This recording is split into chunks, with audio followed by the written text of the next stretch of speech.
ये गठबंधन होते हैं, आज हम इस पर चर्चा करेंगे और जानेंगे कि जब बार बार गठबंधन को लेकर के सियासी तार एक दूसरे पर खींचे जाते हैं तो आखिरकार असलियत क्या होती है।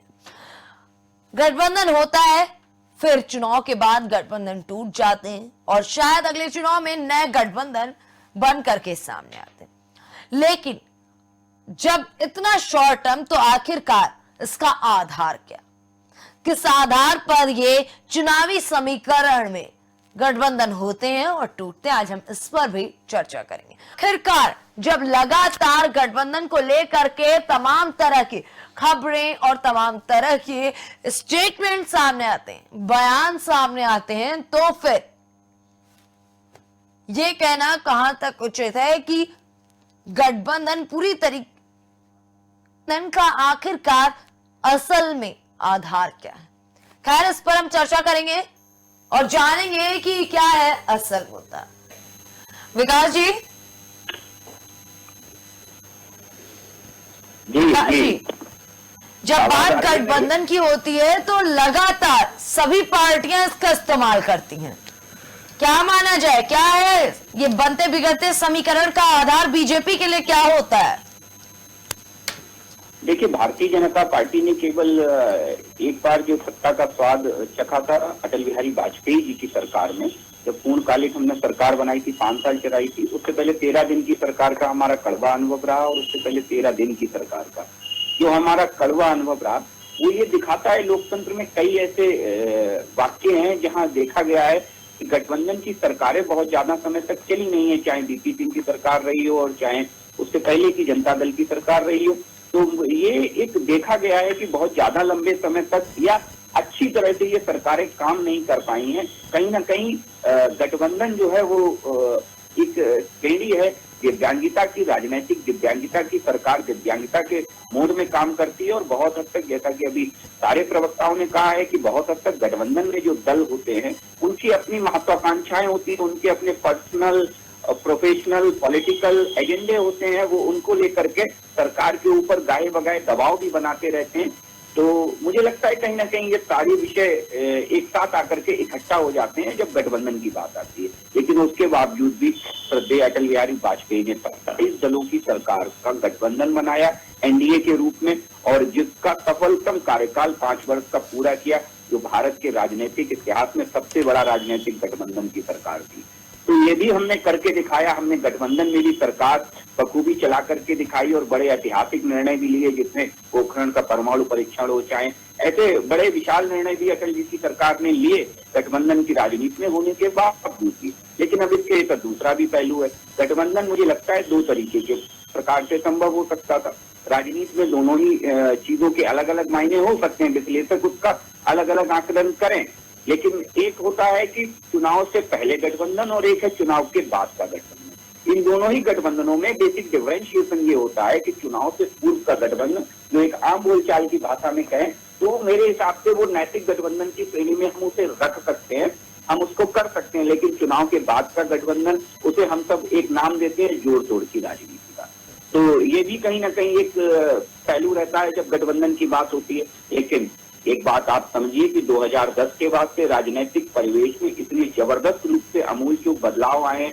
माननीय मोदी जी, माननीय योगी जी और हमारे जो क्षेत्रीय नेता हैं, हमारे जो प्रादेशिक नेता हैं, हमारे जो राष्ट्रीय नेता हैं, उन्होंने इतना जबरदस्त रूप से काम किया है। मुझे लगता है इसका कहीं ना कहीं श्रेय भारतीय जनता पार्टी के कार्यक्रमों को भी जाना चाहिए और उनके नेताओं को भी जाना चाहिए कि हमने जनता को कन्विंस किया, हमने जनता के अंदर जाकर के ऐसी भावना विकसित की कि आप फुल मैंडेट दीजिए, आप एक पार्टी को बहुमत दीजिए। क्योंकि आपको याद हो कि हमने ही सबसे पहले ये नारा दिया था 272 प्लस का। राजनीति में एक नए आयाम को स्थापित किया, जनता को कन्विंस किया हमने जाकर के अपने कार्यक्रमों के, अपने नारों के, अपने नेतृत्व क्षमता के बल पर कि जनता ने हमें फुल मैंडेट दिया और हमने जनता को निराश नहीं किया। उस फुल मैंडेट के आगे ले जाकर के हमने वो सारे काम जनता को करके दिए जिसके लिए जनता ने हमें फुल मैंडेट दिया।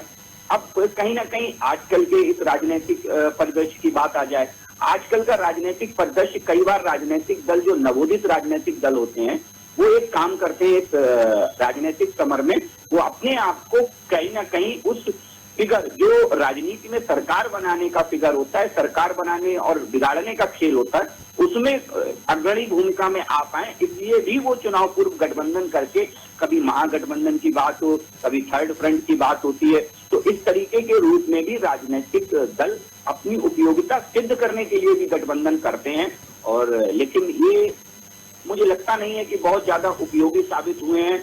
पूरे भारत के अगर राजनीतिक इतिहास का आकलन किया जाए तो बहुत उपयोगिता इनकी सिद्ध नहीं हो पाई है। जो राजनीतिक दलों के गठबंधन होते हैं, जो जिन्हें एक तरीके से देखा जाए तो मौके की नजाकत को भांप करके जो गठबंधन होते हैं, उनमें कहीं ना कहीं दिक्कतें रही हैं। निश्चित तौर पर बड़े कड़वे अनुभव भी हैं, लेकिन कुल मिला के ये एक राजनीति का हिस्सा है जिसे हम नकार नहीं सकते। विकास जी, जी आखिरी का 1 मिनट, क्या माना जाए, बीजेपी वाकई विचारधारा पर गठबंधन करती है या फिर कुछ और ही है समीकरण? देखिए, राजनीति में भारतीय जनता पार्टी विचारधारा का जोड़ है, लेकिन धीरे धीरे देखिए राजनीति में भारतीय जनता पार्टी विचारधारा आधारित पार्टी है, ये हम सब जानते हैं, इसमें कोई दो राय नहीं है। और जो हमारी विचारधारा से मेल खाता है और हमारे साथ आना चाहता है, उसका हम स्वागत करते हैं, तहे दिल से स्वागत करते हैं। इसमें जी एक बात आपको और समझनी पड़ेगी, हम वो दल हैं कि जिसने सबसे बड़ा दल होने के बावजूद भी अपने कभी गठबंधन साथियों को छोड़ा नहीं, चाहे सरकार में हो और चाहे लोकसभा के अंदर हो, चाहे विधानसभा के अंदर हो। हमने सबका सम्मान रखने का काम किया, चाहे सिंगल मेजोरिटी पार्टी होने के बाद भी हमने सारे गठबंधन धर्म निभाने का भरसक प्रयास किया और हमेशा करते रहे। इसमें आज एक चीज आती है बुनियादी तौर पर, ऐसे लोग क्या जाने कि जिनके लिए चुनावी गठबंधन होते हैं, चुनाव खत्म गठबंधन खत्म, चाहे वो बसपा के साथ हो चाहे वो कांग्रेस के साथ हो, चुनाव खत्म गठबंधन खत्म। आप देख लीजिए गठबंधन के नाम पर क्या हुआ महान दल के साथ। आपने सुर्खियां बटोरी कि उनकी गाड़ी तक वापस ले ली गई, जब सरकार में नहीं आ पाए, गठबंधन का कोई लाभ नहीं मिला तो उनकी गाड़ी वापस ले ली गई महान दल के नेता की।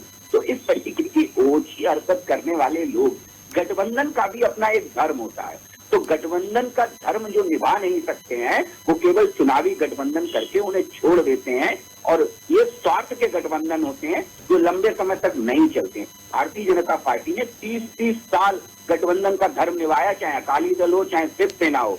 और एक बात मैं इसमें आज बड़े दावे के साथ कहता हूँ, हमसे शिवसेना अलग हुई, आज देख लीजिए शिवसेना कहाँ है। सॉरी, हमसे अकाली दल अलग हुई और आज देख लीजिए अकाली दल कहाँ है। ये देखने का विषय है, ये नजरिया है, क्योंकि हम मुद्दों की आधारित राजनीति नहीं करते, हम विचारधारा की आधारित राजनीति करते हैं। और हमारा विजन और मिशन हमेशा से क्लियर रहता है। और क्लियर कॉन्सेप्ट की वजह से हमने राजनीति में शुचिता का माहौल आज भी बनाए रखा है। सफल होता है ये बड़ा मुश्किल है, लेकिन वैसे जो हमारा अपना विश्लेषण है कि ये गठबंधन अब नहीं चलने वाला है। निश्चित रूप से जान के चलिए कि जो जिस एक दल की सरकार ही केंद्र में पदारूढ़ होगी, चाहे जिसकी भी बने, लेकिन एक दल की बनेगी और उसमें भारतीय जनता पार्टी सर्वोपरि है, सबसे आगे चल रही है। ठीक है, फिलहाल हमारी चर्चा में बस इतना ही। आप सभी का बहुत बहुत धन्यवाद। एक बार